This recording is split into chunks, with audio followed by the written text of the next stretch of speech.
পাহাড়ে ফুটেছে বাহারি ফুল। বসন্তে শিমুল, সজনে, পলাশ, উদাল, বসন্ত মঞ্জুরি সহ নানা ফুলের রঙিন প্রকৃতি। বেড়াতে এসে ফুলের সৌন্দর্যে মুগ্ধ পর্যটকেরাও। বন উজাড়ের ফলে হারিয়ে যাচ্ছে অনেক বৃক্ষ।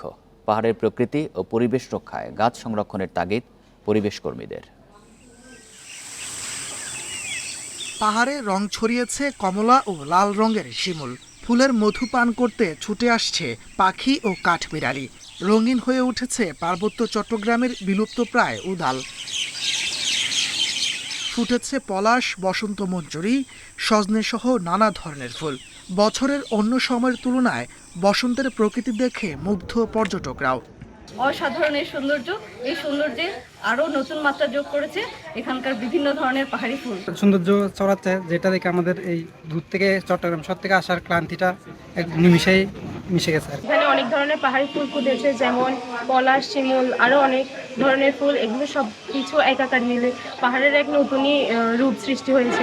তবে পরিবেশবাদীরা বলছেন, ক্রমাগত বন উজাড়ের কারণে হারিয়ে যাচ্ছে উদাল, শিমুল সহ নানা প্রজাতির গাছ ও উদ্ভিদ।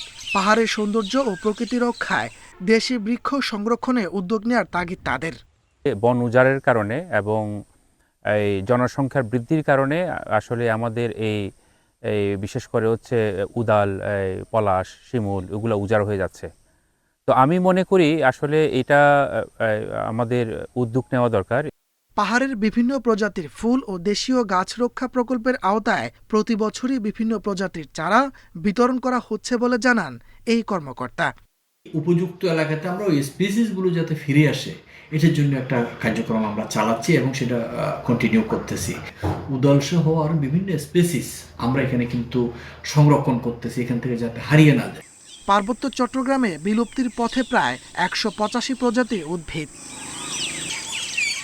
Independent news.